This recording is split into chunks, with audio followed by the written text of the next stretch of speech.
Boleh. Baik. Malam ni insya-Allah kita bersiaran lagi di Masjid Salahuddin Al-Ayyubi, Indramayu Kota. Kitabnya ialah Minhajul Abidin, karangan Hujjatul Islam Al-Imamul Ghazali. Kita baca kitab terjemahannya yang asal, iaitu kitab terjemahan oleh Syekh Daud Al-Fatani. Sambungan muka surat 24. Sambungan muka surat 24. Pada baris yang ke sebelum pada tengah-tengah, dekat dengan tengah-tengah 1, 2, 3, 4, 5, 6, 7, 8, 9, 10. 11 baris daripada atas. 11 baris daripada atas. Sambungan berkenaan dengan zuhud. Zuhud ini ialah masuk dalam tajuk besar, iaitu Aqabah yang ketiga. Aqabah yang ketiga, iaitulah Aqabah Awarid, yang di dalamnya itu beberapa perkara yang mesti kita lalui, iaitulah akib. Ada beberapa akib, beberapa yang menghalang. Perkara yang menghalangnya, di antara perkara yang menghalangnya ialah dunia. Yang paling besar sekali penghalang kita ialah dunia lah. Itu awaid dia. Aqabah awaid yang pertamanya ialah dunia.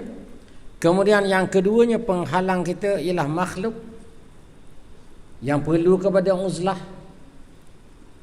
Yang ketiganya penghalangnya ialah syaitan. Perlu kita tahu tipu daya syaitan. Yang keempatnya aqid dia, penghalangnya ialah hawa nafsu kita sendiri dalam jiwa kita, lawan dengan nafsu kita.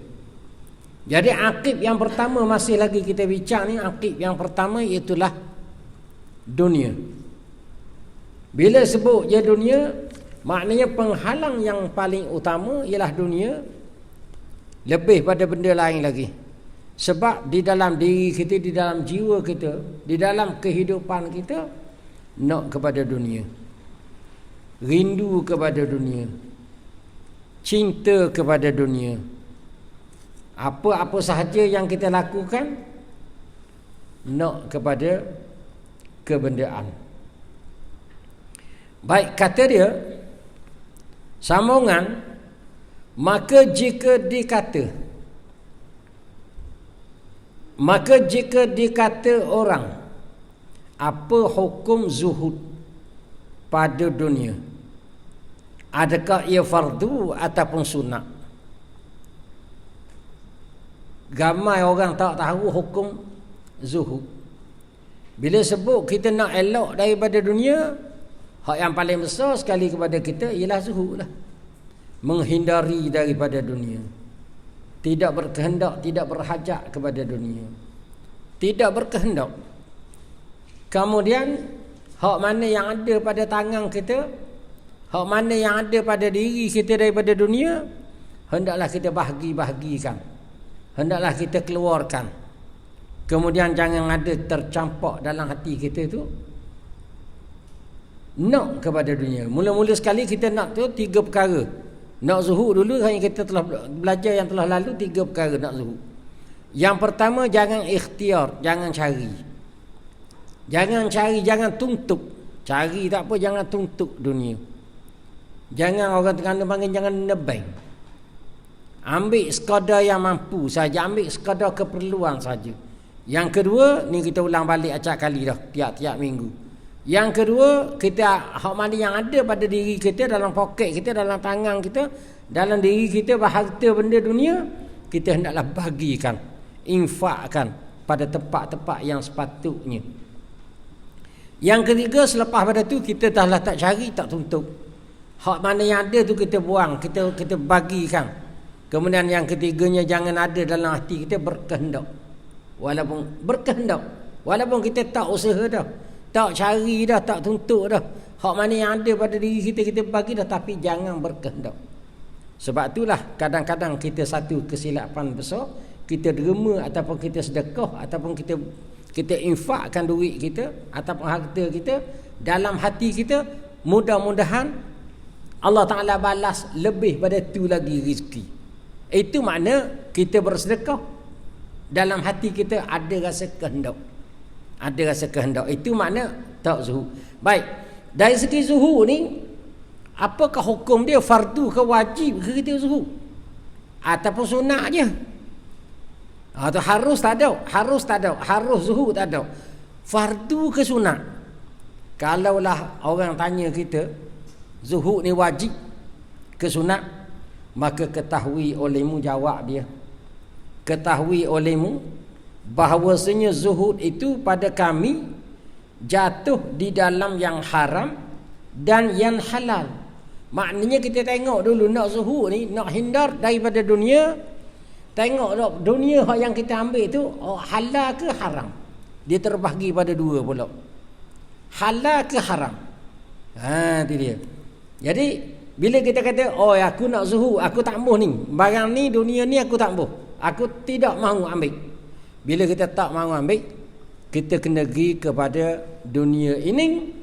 Hak yang kita tak mahu ni halal ke haram, kena ada kategori begitu. Maka yang haram, ataupun maka jika sekiranya dunia itu perkara yang haram, harta yang kita cari itu haram, harta yang nak datang kepada kita tu haram, fardu, yakni maka fardulah. Fardu apa? Fardu ain kepada kita kena zuhud. Orang wak mari kepada kita harta, orang wak mari kepada kita macam-macam, tetapi benda yang haram, maka kita rasa tak payahlah, hak ni kita kena tolak, wajib kita tolak. Wajib kita tolak. Mu tolak rezeki. Rezeki ni terbahagi pada dua, kena ingat. Kita kadang-kadang, ya Allah murahkanlah rezeki, murahkanlah rezeki, ya Allah aku ni nak keluar cari rezeki. Rezeki ni terbahagi kepada dua. Rezeki ni, apa makna rezeki? Iaitulah apa yang dapat kita ambil manfaat,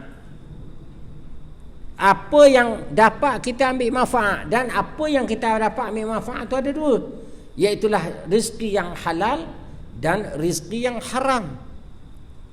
Nampak? Rezeki yang halal dan rezeki yang haram. Kalaulah dunia tu, rezeki kita, dunia tu yang datang kepada kita, harta yang datang kepada kita tu haram, maka fardu ain ketika itu wajib kepada kita zuhud. Maknanya kita tolak, aku tak mahu. Marilah banyak mana pun. Marilah banyak mana. Tak payah kita taklid lah. Tak payah kita belik khilaf dak sahabat wari khilaf dak khilaf lah. Tu dia. Dulu ingat Tok Guru marah sangat satu perkara benda. Nampak? Kita bila Tok Guru pesan kalau buka pondok ke apa ke, satu benda yang dia pesan, kalau orang nak buat mari biti, nak buat mari duit, nak derma ni, macam pondok kita ni tak cukup banyak lagi ni, kalau kita nak banyak dah, sudah dah berkali kalau kita terima. Tok Guru kata ada satu benda, satu hak yang jadi tipu daya kepada kita, iaitulah kadang-kadang orang beri duit haram, dan dia cerita duit haram, di antaranya duit riba. Dia kata ni Tok Guru ni duit tak molek, kata dia. Dia tak kata duit haram, dia kata duit tak molek. Tu dia. Kemudian kita pun dah, oleh kerana kita Tok Guru, kita pandailah beliknya, tak apalah duit haram pun. Kita bukan nak buat surau, bukan kita nak buat balasah, bukan kita nak buat apa masjid, bukan kita nak buat tempat belajar, kita buat tandah aja untuk kegunaan orang awam, ataupun kita buat jalan raya, ataupun kita buat pagar je. Nampak? Kita beli. Tok Guru kata ini Tok Guru paling patang, dia pesang, jangan ambil duit ni walaupun mu nak buat tandah sekalipun. Jangan berasa nak sangat benda ni. Jangan berasa nak sangat. Tolak tu. Duit ni tambah. Dia kata kalau Tok Guru tak tambah tu nak pergi mana? Ikut mana mu lah. Nak ikut orang ramai nak ni, ikut bandar lah, ambil lah orang lain. Itu dia. Nampak tu? Sebab tu saya, pengalaman saya lah, Duduk di pondok Pasir Tumbuh dulu. Tu dulu. Peringkat tok guru 3 orang dulu. Nampak tok guru 3 orang, tok guru lama. Tu dia. Bukan setakat duit riba, bukan setakat duit tak molek. Tak jelas. Duit kerajaan. Kerajaan nak beri. Masa tu ingat, masa tu tok guru ni saya tak dang, tapi tok guru cerita Datuk Asri jadi menteri besar. Dia nak beri dah duit ke pondok untuk buatlah pembangunan apa-apa, tok guru tak ambil. Nak beri sangat tok guru ambil. Itu bukan duit haram, duit kerajaan. Tok guru ambil, tok guru kata apa? Okeylah, kita ambil lah duit ni, tapi duit ni kita jangan buat masuk dalam pondok. Dan nak buat apa? Kita buat pagar, sekadar pagar je. Tak boleh buat masuk dalam pondok. Tu pagar yang ada, ni ada kedak lagi tak tahu. Pagar batu lah ni dulu pondok Pasir Tumbuh tu. Tu duit kerajaan bagi. Dia tak buat masuk dalam pondok. Kata Tok Guru Haji Hashim. Nampak? Kata Tok Guru saya, Tok Guru Haji Hashim kata, kita tak ambil. Duit ni buat pagar je. Tak boleh masuk dalam pondok. Sekadar tu je. Sekadar sekat tu je.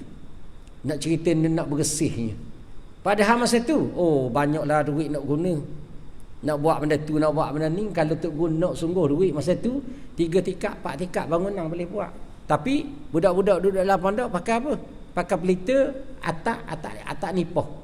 Atak daun nipah dengan daun sagu. Dinding buluh-buluh lebih-lebih kurang. Itu dia. Biarlah duduk keadaan begini pun. Biarlah orang kata muni miskinnya, biarlah. Orang nak kata apa pun kata. Tak kita tengok lagi. Kita cerita dalam ni, dia Imam Ghazali cerita dalam ni, tengok orang kata macam-macam kepada orang yang tolak dunia ni. Tapi bukan benci pada dunia. Jangan sebut benci dunia, Zuhud ni benci dunia. Saya ulang sekali lagi, minggu lepas saya sebut. Bukan benci pada dunia, tetapi kita menghindari dunia. Kita ambil sekadar keperluan. Dan pada yang halal pula, pada dunia yang halal. Hak ni duit halal, ni duit halal. Orang nak bagi sunat. Sunat apa? Bukan sunat ambil. Sunat kita berzuhud. Lebih baik kita berzuhud. Biarlah, dah aku banyak dah duit, saya ni banyak dah duit, harta banyak dah, cukup dah untuk nak makan. Maka kita sunat, kita tolak. Muat ke orang lain lah duit ni. Biarlah orang lain banyak lagi paling memerlukan. Apa tu? Itu dia. Allahu Akbar. Kemudian di tempat haram ini, bagi orang yang hal mustaqim taatnya, menepati bangkai. Kemudian kata dia, di tempat haram, kedudukan yang haram, duit yang haram ni bagi orang yang hal mustaqim, maknanya orang yang di keadaan dia tu benar-benar lurus dengan Allah Ta'ala. Orang yang sentiasa buat ibadat, yang taat mustaqim, yang taatnya betul lurus taat kepada Allah Ta'ala. Hak haram tadi menepati bangkai, bagi dia itulah bangkai. Hak haram ni bangkai orang yang lulus tadi, orang yang lurus tadi. Yang luak ni makna kotor. Luak ni makna kotor. Luak ni asal dia, luak ni dia asal dia ambil daripada perkataan Lut. Nampak? Tu perangai orang di zaman Nabi Lut, perangai kotor. Lepas tu jadi kod Melayu, jadi dia tulis lang waw te Lut. Jadi Lut ni kita baca luak. Orang Melayu, orang Terengganu panggil luak. Orang Kelantan panggil luak. Orang petani dia panggil luak. Orang Kuala Lumpur dia panggil meluak. Apa? Meluak. Tidak. Meluak tu apa? Beci. Kotor asal dia meluak. Luak ni makna jijik. Tiada mendahulu atasnya. Kok mana-mana tak sanggup. Mendahulu ni tak sanggup nak ambil. Tak sanggup nak ambil. Tiada mendahulu atasnya maknanya tidak akan mendahului. Maknanya tak jadi keutamaan. Tidak akan menjadi keutamaan. Tidak mendahului. Tidak menjadi keutamaan bagi mereka atasnya. Melainkan tak kala darurat dengan qada darurat. Melainkan dia boleh ambil juga perkara-perkara ni orang yang bagi dia harta ni dia boleh ambil macam bangkai. Tak kala darurat. Tak ada arah. Tak ada arah. Kalau dia tak ambil, dia jadi mati. Kalau dia tak ambil, dia tak boleh nak, apa orang panggil, tak boleh nak buat ibadat langsung. Itu dia. Ni bagi dia ni. Hak benda yang haram tadi. Nampak? Benda yang haram tu. Darurat dengan qadar darurat. Darurat dengan sekadar darurat lah. Maknanya kalau kita tengok dalam kitab fiqh, orang yang boleh makan bangkai ini, siapa? Orang yang darurat, kalau dia tak makan, dia mati. Nampak? Dia berjumpalah seekor binatang dalam hutan. Dia duduk dalam hutan, tak ada makanan. Daun kayu pun tak ada dalam hutan, daun kayu pun tak ada juga. Nak makan benda lain tak boleh. Kemudian adalah binatang yang tidak boleh dimakan. Setengah orang dia kata babi selalu berat doa tu, tak apalah berat pun. Contoh, makna sampai hingga babi boleh makan. Dia tengoklah, kita kata rimah lah, tak najis sikit. Rimah. Dia pun sembelih rimah. Sembelih macam mana 5 kali sembelih pun rimah tu tetaplah najis. Tetaplah bangkai. Kerana syarat sah sembelih ialah binatang yang boleh dimakan. Rimah ni tak boleh dimakan. Walau kalau dia bila mana dia tak boleh dimakan, kita sembelih pun tak jadi apa. Bangkai lah juga. Kita pun sembelih lah rimah. Jumpa-jumpa rimah je, babi tak berjumpa. Kita nak makan. Tak boleh dimakan sebab dia bangkai. Bila kita boleh makan? Sehinggalah kita kalau tak makan satu masa, kalau kita tak makan, dia akan jadi mudarat kepada kita, boleh jadi mati. Dipanggil sadduz zara'i, nak sumak nyawa je. Untuk sekadar sumak nyawa. Nak makan wak sedap-sedap, hak ni nak singgang ni. Nampak tulang nak wak suk dalam hutang. Nampak tulang nak wak suk. Daging hak ni hak lemak-lemak kita singgang. Kemudian hak lain-lain itu kita masak kuning. Hak ni kita masak kari. Hak ni nak gorengkan kunyit. Oh, banyak jenis, tak boleh. Nampak tak? Tak boleh. Sekadar ambil sikit, bakar api, boleh makan, boleh buat ada tenaga, cukup. Sebab benda haram. Benda haram. Ni pun kita. Dia ambil sekadar darurat dengan qadar menolakkan mudarat juga. Sekadar nak tolak mudarat je. Sadduz zara'i. Nak sumak nyawa je, tak boleh mudarat. Dan ada pun zuhud pada halal itu. Ni baru nak masuk sungguh ni. Dan ada pun zuhud pada yang halal itu, makna zuhud pada dunia benda yang halal. Sungguhnya adalah ia menapati orang ibdal. Orang ibdal. Zuhud yang halal, perkara yang halal, tapi dia tolak juga. Dia ambil sekadar hak dia boleh untuk nak mendirikan diri dia buat ibadat kepada Allah Ta'ala. Sekadar tu je. Nampak tu? Halal ni. Itu sungguhnya adalah ia menepati orang ibdal. Orang ibdal tu apa orang ibdal? Iaitulah wali ibdal. Ibdal di sini maksudnya wali ibdal. Seorang waliullah. Nampak? Ya, itu dia. Wali ni dia ada 2 jenis. Wali ibdal dan wali kutub. Kalau dalam kitab fiqh tu wali banyak. Nampak? Wali jaga orang gila pun ada, wali jaga budak-budak kecil pun ada, wali nak akad nikah pun ada. Itu dalam kitab fiqh, jangan campur. Jangan campur. Ni wali ibdal ni maknanya orang-orang wali. Wali ada 2, wali kutub dengan wali ibdal. Tu kita cerita lain hak bab wali ni. Nampak tak? Dalam kitab ni pun dia ada sebut. Kitab syarah dia tu banyaklah dia sebut berkenaan dengan wali ni. Baik. Adalah pada mereka itu yang halalnya dengan menepati bangkai. Orang wali ibdal, hak halal ni dia menempati bakar juga. Hak tadi orang yang hal keadaan kita mustaqim dengan taat kepada Allah Ta'ala. Kita ni luruh taat kepada Allah Ta'ala. Dan lama ni kita makan benda halal, benda haram kita tak makan. Tiba-tiba tak ada benda halal. Tidak ada langsung benda halal. Nampak? Hak adanya hak haram. Maka kita boleh ambil sekadar tolak mudarat saja. Kemudian hak yang wali-wali ni hak sunat. Hak barang yang halal, bagi dia orang bayar halal ni menepati bangkai juga. Tiada mencapai mereka itu daripadanya, melainkan kadar yang sedikit. Hak ni dia tak ambil langsung. Hak haram tak sama sekali. Hak halal pun bagi dia macam makan. Hak halal tu macam bangkai, kemudian ambil sikit saja. Nampak? Ambil sikit, kadar yang sedikit, tiada daripadanya. Hak yang tak dapat tidak, mesti kena ambil. Ambil. Nampak? Tak dapat tidak, mesti kena ambil. Maka dia ambil. Dan yang haram pada mereka itu, dunia yang haram bagi orang-orang wali abdal ni, pada menepati api. Api tu alif pa tu api. Sebab kita rojok dalam ni anar, api lah. Menepati api, tiada terlintas dengan hati mereka itu hendak mencapai akan dia sekali-kali. Oh, dia ni macam haram ni macam api. Api kita nak ambil macam mana api? Ada kita nak rasa nak pergi makan api walaupun kita lapar. Lapar sangat-sangat ni. Nak bangun pun tak boleh. Tiba-tiba tengok api nak pergi ambil. Tak. Ni orang wali abda, dia hak perkara yang haram dalam dunia, memang dia tak akan tidak akan mencapai sama sekali, tidak akan ambil sama sekali. Dan inilah makna sejuk hati dengan bahawa memutuskan cintanya.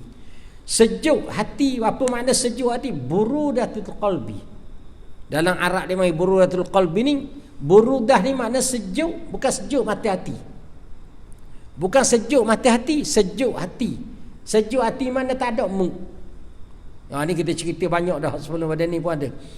Sejuk hati ni makna tak ada mu, tak ada teringin langsung. Tak ada teringin langsung. Itu dia. Sejuk hati dengan bahawa memutuskan cintanya daripada dunia. Tak ada. Sejuk hati dia dan dia putus kau daripada dunia. Tak boleh langsung, tak ada semangat langsung tu. Sejuk hati makna tak ada semangat. Sejuk je mung nampak. Sejuk. Dan memutuskan, bukan memutuskan tu, dan meluatkan dia. Meluatkan dia tu maknanya orang wali abda tengok dunia dia berasa kotor. Dia berasa kotor. Kita tengok dunia memecah. Orang katakan orang memecah. Gitu. Mecah tengok dunia ni. Tapi orang wali abda dia berasa kotor. Dan menganugerahi akan dia sehingga-hingga. Tidak Allah Ta'ala menganugerahkan dia ni kepada orang yang wali abda ni. Sehingga sehabis-habis anugerah. Anugerah dia sehabis-habis, mana tak mau sangatlah dunia. Tengok cerita hak yang saya ada akan datang, ada cerita kan, sehingga dia ikhtiar tak ada, sehingga orang nak masuk apa makanan dalam mulut dia pun dia kacik kemah-kemah, takut dia berasa sedap dengan makanan hak orang suat, takut dia berasa sedap. Nampak tu? Habis Allah Ta'ala wi anugerah. Maka daripada tu tak ada makna daripada tu. Kalau boleh, mudah-mudahannya daripada tu tertambah, bukan tambah, tertambah. Maknanya kalau boleh kita potong daripada tu. Maka tiada tinggal baginya di dalam hatinya ikhtiar. Bila dia tak berasa sejuk kepada dunia, tak ada tak semangat pada dunia, maka tiada tinggal baginya dalam hati dia ikhtiar, nak usaha, nak kehendak pada dunia, tak ada dah, tak ada sama sekali. Apa dah kerja aku tak ada rasa nak benda-benda ni. Nampak, tak ada rasa nak, tak ada angin orang panggil. Orang Terengganu panggil tak ada angin. Tidak, ikhtiar dan iradat kehendak, yakni memilih dan berkehendak. Maknanya ikhtiar dia dan berkehendak pada dunia ni langsung dia tak ada angin langsung. Ini orang wali abda. Wali abda. Kita tak tahu, kita bukan wali abda ni macam saya ni, Allah. Wali bedah. Mari-mari apa bedah belaka. Dia macam ekor buaya juga ni. Nampak tak? Mari apa benda hak kecil baik, apa pula bedah. Bukan wali abda, wali bedah. Habis bedah belaka. Gua ni semangat nampak bedah je dah, bedah. Nampak tu? Jangan kita kena tak ada wali abda pun, kita bukan wali abda pun, tapi kita usaha supaya kita jadi wali abda. Sekurang-kurangnya usaha kita dekat-dekat nak jadi wali abda walaupun dok.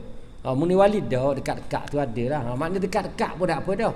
Nampak tak? Apa? Dekat-dekat. Makna sekurang-kurangnya walaupun kita tengah cari harta, tengah cari dunia, sekurang-kurangnya aku cari dunia ni ada maksud, ada tujuan.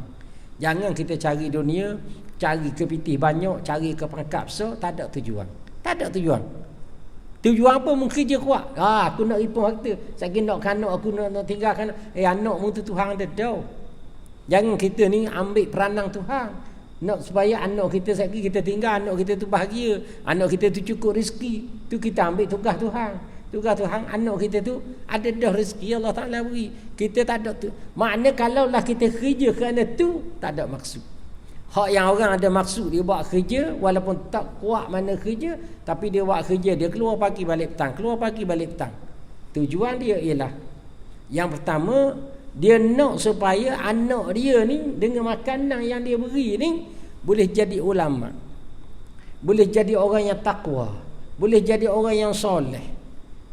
Kemudian dengan harta yang dia cari ni, cari harta dengan harta yang dia cari ni untuk apa? Untuk harta ni lah yang untuk meringankan aku di akhirat lagi. Bukan kau berat. Nampak? Bukan timbangan kau berat, lagi ringan. Untuk nak ringan berapa? Bukan kita pikul harta bagi ke akhirat, tetapi kita dapat banyak mana, itulah banyak itulah yang kita infak. Banyak mana yang kita dapat, banyak itulah yang kita infak. Kita ambil hanya sekadar anak kita boleh makan, pelajaran dia baik, pelajaran yang agama, pelajaran fardu ain. Itu bukan mata pelajaran untuk anak kita sampai jadi segi anak aku berjaya, jadi orang besar lagi, jadi dapat ijazah tu ijazah ni, bukan. Ya, nampak? Itu silap kita faham ke tu silap kita. Tapi tak silap juga sebab orang syariat begitulah, orang awam. Tapi kalau kita belajar ni, itu satu kesilapan besar lah. Kalau kita belajar tasawuf ni. Baik. Kata dia lagi. Itu dia.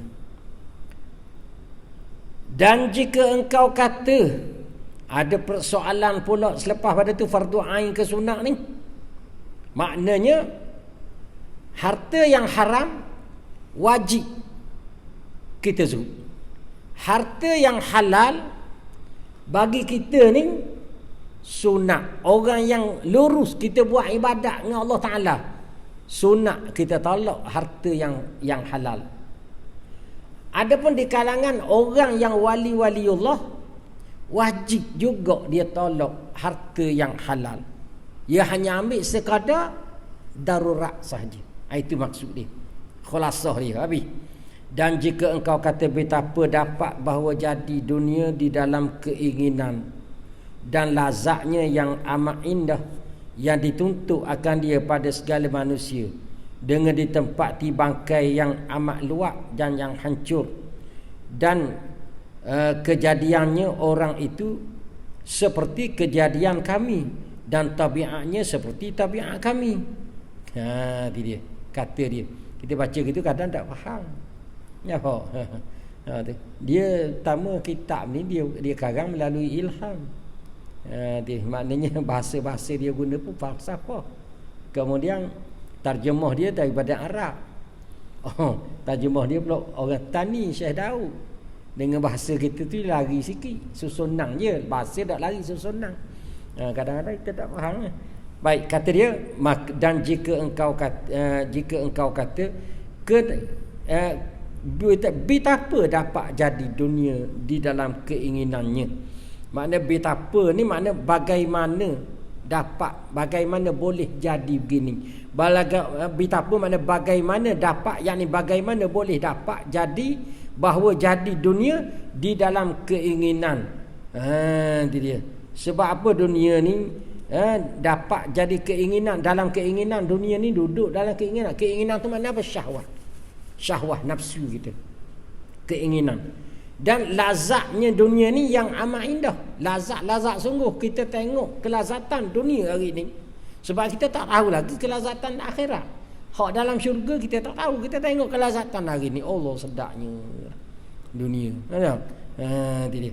Macam kita makan ikan singgang dengan budu, rasa sedap sangat dah. Dah kita jumpa hak tu je. Kita jumpa hak tu je. Jumpa lauk nasi ikan singgang budu, Allah kata 3 pinggang. Kita tak pernah jumpa lagi di hotel besar-besar orang makan sedap tu. Kalau kita pergi kena makan sedap tu, ikan singgang tak sedap sangat kalau gitu. Kita je berasa sedapnya. Nampak tak? Sebab apa kita rasa sedap? Sebab tak ada dah. Hak tu. Dunia pun begitu kau. Kita tak pernah rasa lagi hak di akhirat. Hak di syurga kita tak pernah rasa. Kita rasa sini, Allah sedapnya. Ikan kering pun sedap dah. Ikan kering bubur kicap. Nampak? Kalau panggil orang-orang yang hak hebat-hebat makan sedap-sedap semua tu, dia tengok kita makan ikan kering kicap. Wah, kata puak ni pun lalu makan, kata dia. Macam saya duduk pondok dulu, kuah dia minyak goreng ikan. Rasa sedap sangat lah. Orang lain tengok hak makan mewah-mewah, saing-saing kita hak di pondok tu. Hak duduk Kota Baru pasal hak saing-saing hak jual negeri besar-besar tu. Ya kita tengok Allah sayangnya kamu, kata dia. Hei, aku dah lalu lah nak makan kuah hak minyak goreng ikan. Nampak tak? Kita puasa sedap sangat sebab apa? Sebab kita tak jumpa hal lain. Tidak. Begitu juga kita dalam dunia. Kita puasa dunia ni sedap sangat. Sebab apa? Sebab kita tak pernah duduk lagi di akhirat. Tidak. Jadi sebab tu dia kata lazatnya yang main dah. Yang dituntut dia akan dunia pada segala manusia. Dunia ni orang tutup belaka. Manusia mana tak ada nak. Semua. Orang ni nak cari belaka. Tuntut ni mana cari lebih pada cari. Itu mana tuntut. Cari lebih pada cari dunia. Allahu Akbar. Ada 5 hektar nak jadi 10 hektar. Ada 10 hektar nak jadi 20 hektar.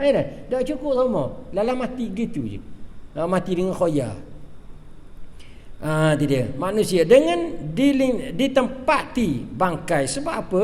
Dunia ni indah. Kalau orang tanya kita lah, apa jadi gini? Dunia ni indah. Dunia tempat sedap. Tengok molek. Sebab apa? Ditempatkan tempat bakar. Menepati bangkai. Diibaratkan tempat ni mana? Diibaratkan macam bakar. Apa diibaratkan macam bangkai kata dia. Dia. Maknanya pada anggapan wali abdal tadi, dunia ni dia anggap macam wali abdal kan. Dia anggap bahawa dunia ni macam bangkai. Menepati api. Api yang panas. Sebab apa begitu sampai dia tak mau langsung dunia ni. Dia.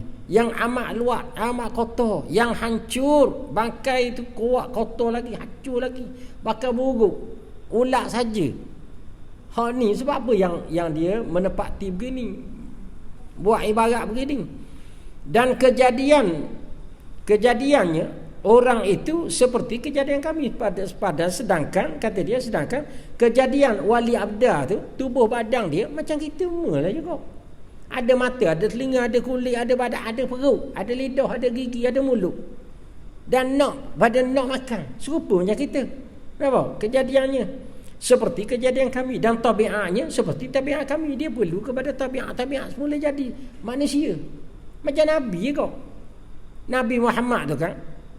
Tabiat dia, kejadian dia macam kita semua. Macam kita semua lah. Sebab apa dia jadi begitu? Dia. Jadi hal ni sebab apa?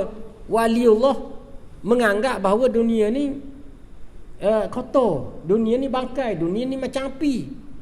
Sedangkan kalau kita tengok dunia ni comel, molek, lazat. Dan kejadian waliullah dengan kejadian kita sama je. Nampak? Bukan kejadian dia tu daripada malaikat, daripada cahaya, daripada nur macam malaikat dah. Sama macam kita juga. Kudrat dia sama macam kita juga. Perbuatan dia sama, cakap sama macam kita kata dia. Serupa je sebab apa dia jadi begitu.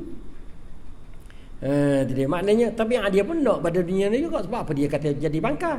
Kalau orang tanya begitu maka kita jawab, maka ketahui olehmu bahawasanya orang yang diberi taufik yang tertentu dan mengetahui ia akan kebinasaannya dan luatnya, maka jadilah padanya yang demikian itu dan senya yang takjub. Maknanya jawab dia senang je. Orang yang Allah Ta'ala beri taufik kepada dia.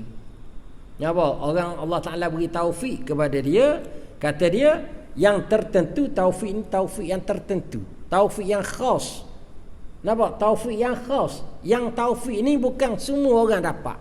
Kalau semua orang dapat ni, semua orang yang dengar kuliah kita malam dapat belaka termasuk dengan saya pun dapat juga ni, maka habis, tak ada buat kerja buat.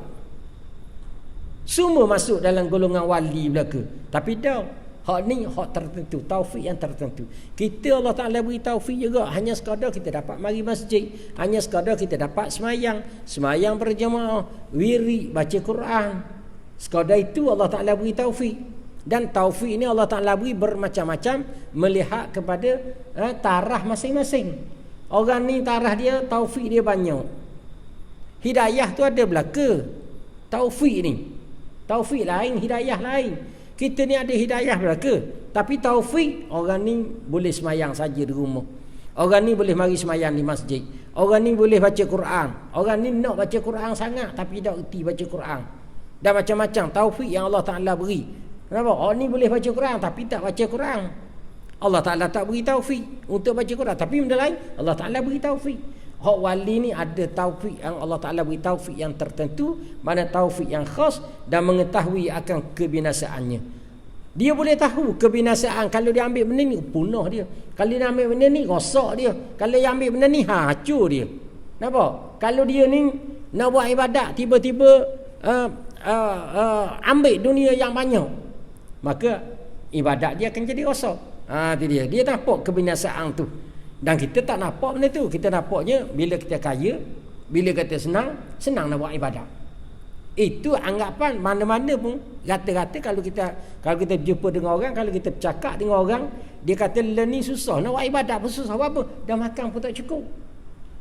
Kalaulah aku ni Allah Ta'ala beri kekayaan, senang, tempat duduk ada, tempat tinggal ada, kenderaan ada dan sebagainya, aku tak payah fikir dah dunia, aku senang nak buat ibadat. Itu mana orang yang tertipu. Itu anggapan kita saja. Orang yang diberi taufik khas ni, Allah Ta'ala beri taufik khas, ni dia tolak ni. Nahwa bohong je belaka ni. Bohong je belaka. Kalau kaya nak buat ibadat kuat, bohong je belaka. Nampak tak? Itu dia nampak benda tu kebinasaan dan luatnya, kotornya dunia ni. Maka jadilah padanya, yakni di sisi apa waliullah ni, demikian itu maknanya menepati api dan bangkai tadi. Barulah dia menepati api dan bangkai. Sebab tu dia kata dunia ni macam api dan macam bangkai. Macam api, kok mana-mana pun dia tidak akan sentuh, tidak akan capai, tidak akan sentuh. Bangkai dia ambil sikit sekadar nak sumbat nyawa sahaja, hak halal tadi. Dan ditakjubkan daripada orang yang gemar akan dia, yang buta daripada kecelaan dunia itu. Tapi orang yang gemar kepada akan dunia, orang yang suka kepada dunia, ataupun dia disebut hari ini dia panggil ahli dunia, orang yang ahli dunia, memang dia takjub, dia rasa heran, dia rasa pelik. Aku pelik pun orang duk cari kekayaan belaka lah ni. Istilah kita berdiri sama tinggi, duduk sama rendah. Nampak? Berdiri sama tinggi, duduk sama rendah. Dan hak kita baca malam ni pun, ni kita baca malam ni pun, ramai mana hak yang tidak boleh nak terima hakikat baca ni. Kalau lagu ni kata dia, tamu sekali mari, orang Islam sakit jadi miskin belaka. Yang keduanya, kita tak maju negara kita tak maju. Nampak? Ada macam-macam dia punya tanggapan orang awam. Tak akan setuju dengan apa yang kita baca. Tapi inilah dia puak-puak wali yang mencapai tahap ni. Takjub daripada orang yang gemar akan dunia. Orang yang gemar daripada orang yang gemar, dia berasa heran, yang buta daripada kecelaan dunia. Dia tak nampak celah di mana, kotor di mana dunia, tak nampak, dia berasa heran. Dan kebinasaan dunia, yang tertipu daya dengan zahir dunia dan perhiasan dunia sana. Nampak? Dia rasa takjub, dia rasa heran. Dia rasa takjub daripada orang yang buta dunia ni, akan ambil lah dunia ni. Dan dia rasa heran, apa orang wali jadi lagu tu. Dan dia rasa heran, takjub, nak sangat kepada dunia. Sebab dunia ni penuh dengan perhiasan, comel. Maka aku pukul bagimu masal. Apa makna aku pukul bagimu masal? Itu ayat yang asal dia bunyi begitu. Dalam Quran pun Allah Ta'ala sebut lagu tu, wa daraballahu masalan. Darabah tu makna pukul. Dan Allah Ta'ala memukulkan, wa daraballahu masalan. Allah Ta'ala memukulkan satu masal. Masal ni makna banding, contoh. Pukul di sini ke mana Allah Ta'ala mempermisalkan, mempercontohkan satu contoh. Allah Ta'ala darabah, maknanya pukul, dengan mana Allah Ta'ala buat satu contoh. Sini aku pukul, dengan mana aku pukul apa tu? Bukan pukul katok tau. Maka aku pukul, makna buat contoh. Pukul tu makna buat contoh. Masal bagimu, kepadamu, masal, satu contoh. Bagi yang demikian itu, ni aku nak buat satu contoh. Contoh gimana? Contoh orang yang ahli dunia, dia berasa heran. Nampak? Dia berasa heran. Orang ahli akhirat, wali abda, dia benci kepada dunia. Mari contoh ni, kata dia, supaya mudah. Maka ketahui olehmu contoh ni. Maka ni makna contoh. Maka contohnya, ketahui olehmu bahawasanya seumpama diumpamakan manusia.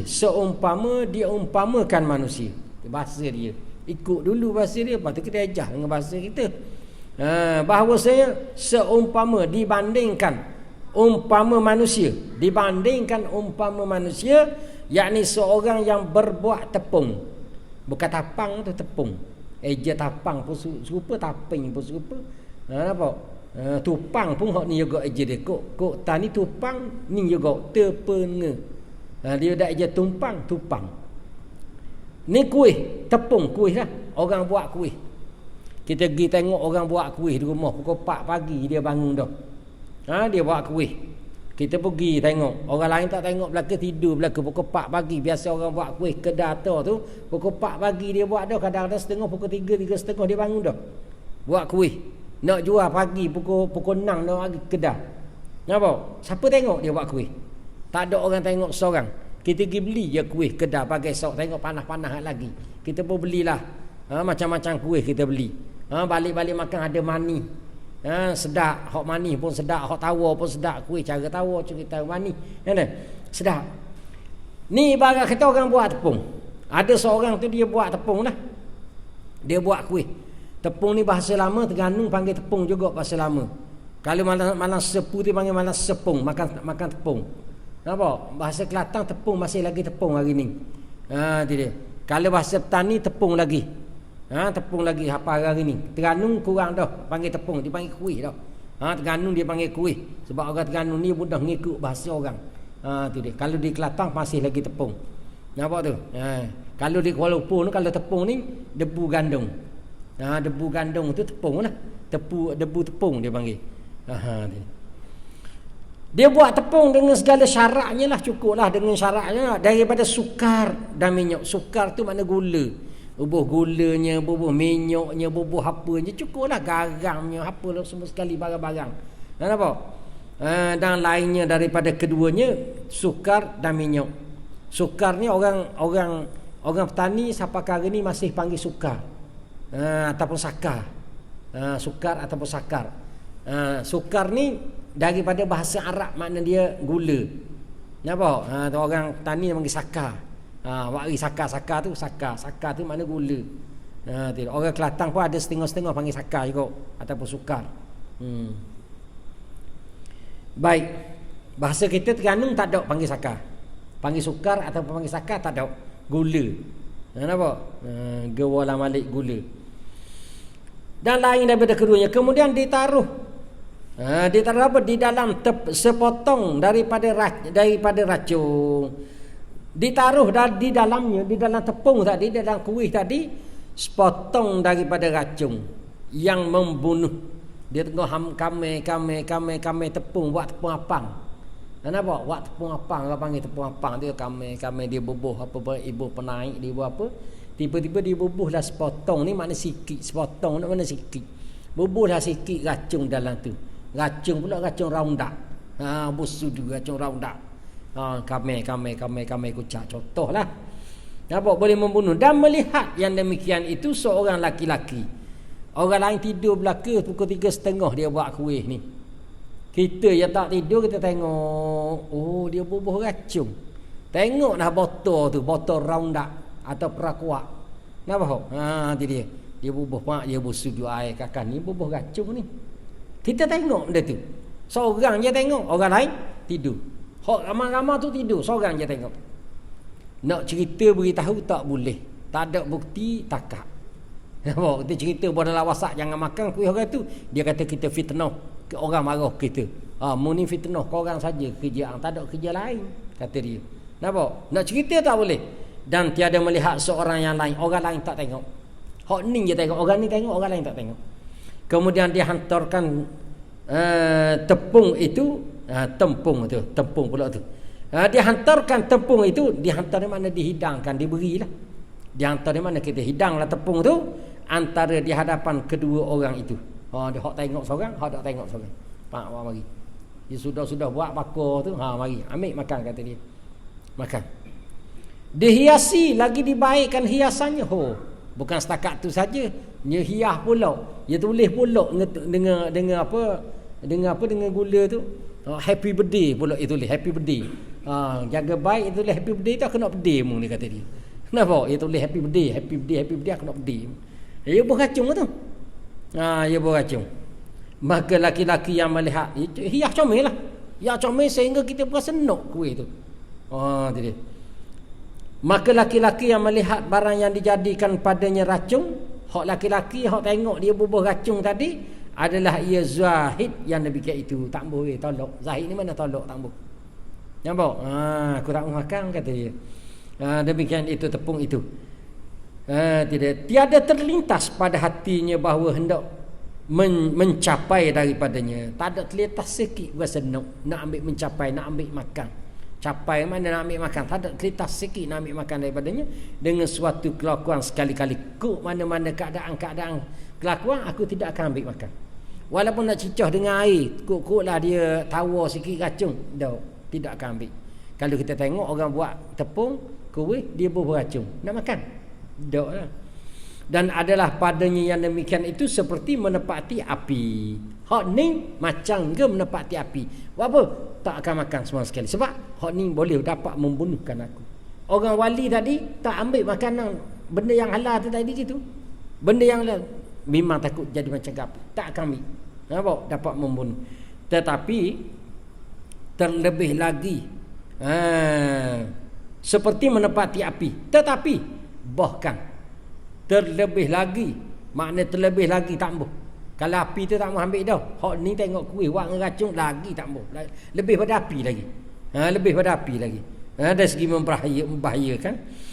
Kerana menepati barang yang ada diketahuinya, sebab dia dapat tahu benda tu dalam tu kandungan konten dalam kuih tu dia tahu daripada kebinasaannya. Maka tiadalah tertipu daya ia dengan zahir hiasannya. Menghias macam mana comel pun, cantik lagu mana kuihmu ni, aku tidak tertipu daya. Nampak? Tak tertipu daya. Dan dengan perhiasannya, tu hiasan dan dengan perhiasan. Habis. Jadi kan kita kan kalau nak suruh orang Telio, buat air batu tu, bubuh apa? Bubuh serak comel. Lepas tu bubuh apa lagi? Bubuh apa? Durian. Itu dia kan. Namun jangan tipu aku ni, makan bahaya ni kata dia. Contohlah. Tapi dan ada pun laki-laki yang suatu maknanya yang satu lagi. Yang suatu lagi maknanya yang satu lagi tu yang tiada melihat akan barang yang ditaruh racun di dalamnya, tertipu daya ia dengan zahirnya. Hak tak tengok lagi tu, hak tak tengok orang buat tadi, makanlah sedaplah. Sedaplah kata dia dengan comel dengan hiasan ni. Dia. Apa tu? Zahirnya yang diperhiaskan dia. Dan lobalah ia atasnya, bukan setakat makan. Loba maknanya bersungguh lagi, nak lagi. Habis tanya pula, tak ada dah. Tambah lagi. Itu loba. Dan tiada sabar padanya, tak sabar. Jumpa akak je, tengok je Telio makan lalu. Tak ada sabar. Dan mengambil duduk takjub daripada taulannya. Dan dia ambil duduk, dia duduk tengok. Mengambil duduk mana duduk ni mana, mengambil duduk mana mengambil rasa. Dia berasa. Dia mari rasa takjubkan daripada taulannya yang zahir. Dia kata, aku heran pada makan. Dia tu hak tak tahu, dia tu jahil. Orang buat kuih, tapi dia kata orang hak yang tahu tu, aku heran sungguh, mung siapa tak makan kata dia. Padahal ni sedap ni. Apa? Sedap ni aku heran mung tak makan. Hak ni buat senyap je orang zuhud. Buat senyap tu, itulah mana hari-hari ni dunia. Kalau kita tak cari dunia, orang kecam kita, bodoh kata dia. Bodoh lah, tak cerdik lah, apalah macam-macam. Tu dia heran, aku heran dia ni tak boleh kerja pada nak buat ibadah aja. Padahal dia tak tahu hak ni hak cerdik. Mung ni hak ni hak cerdiknya, hak cari dunia. Dan terkadang dikurangkan akal. Akan dia akan taulan zahir tadi. Dikurangkan akal, dia kata bodoh. Mung ni macam tak ada akal ke? Nampak? Kuih gini ni sedap ni, mudah makan, tak ada akal. Budak ni nak mikir ke? Dia kata, dunia ni hebat, dunia ni comel, dunia ni sedap, lazat. Mung apa yang tak ambil, apa yang tak kerja, mung ni dah cerdik, kurang akal. Dia boleh kata ke kawan dia tu kurang akal. Pada yang demikian itu, maka inilah umpama zuhud yang pada yang haram. Yang haram dunia inilah bagi dia zuhud yang haram dunia. Jangan dia ambil lah, kata dia, binasa. Serta orang yang mempunyai mata hati yang mustaqim halnya. Serta maknanya bagilah Bagi orang yang mempunyai mata hati mustaqim halnya, orang yang betul lurus dengan Allah Ta'ala, dan serta orang yang jahil yang gemar akan dunia yang haram. Inilah perbandingan orang yang mustaqim hal dia, orang yang lurus nak buat ibadat, tak ambil benda yang haram sama sekali, tak ambil. Sebab apa? Racun belaka tu. Nampak tu? Kemudian beza dia, orang yang jahil yang gemar akan dunia yang haram, dia tak tahu kata ni racun, dia ambil juga makan juga. Racun ni bukan racun boleh mati selalu. Ia lama masa, macam air seni buah air seni. Lama masa baru sedar, oh aku selama ni duk makan ke racun. Nak mati baru tahu. Nampak tak? Learning sedap je. Baik, habislah. Kemudian dan adapun dunia yang halalnya, tadi dia cerita banding dunia yang haram yang kita ambil. Ya, dunia yang haram yang kita ambil. Yang kalau kita ni orang yang agama, orang yang mutadayyin, orang yang buat ibadat, orang yang betul lurus dengan Allah Taala, tidak akan ambil sama sekali. Macam ibarat tepung kuih yang ada racun, tidak akan sentuh sama sekali. Orang yang tak cara hal ni, halal haram dia tak cara, dia pun bukan buat ibadat sangat, bukan dia nak tuju kepada ibadat. Hak ni dia pakai sapu je, tak apalah, kita ni ikutlah, boleh belaka. Kemudian hak halal saja pula dia akan bincang pula hak halal, harta yang halal menepati apa pula, contoh apa pula. Kita berhenti situ dulu, insya-Allah kita sambung pada minggu hadapan dalam tajuk ni. Minggu hadapan hari yang sama, masa yang sama, dalam tajuk Aqabah yang ketiga. Dan esok pukul 9 pagi kita baca kitab ni juga, kitab Minhajul Abidin. Nampak? Pukul 9 pagi kuliah duha kita, tetapi tajuk dia ialah tajuk Aqabah yang keempat. Aqabah yang keempat, awarik. Nampak? Aqabah penghalang kita. Insya-Allah kita jumpa semula pada masa yang akan datang. Wallahu alam. Assalamualaikum warahmatullahi wabarakatuh.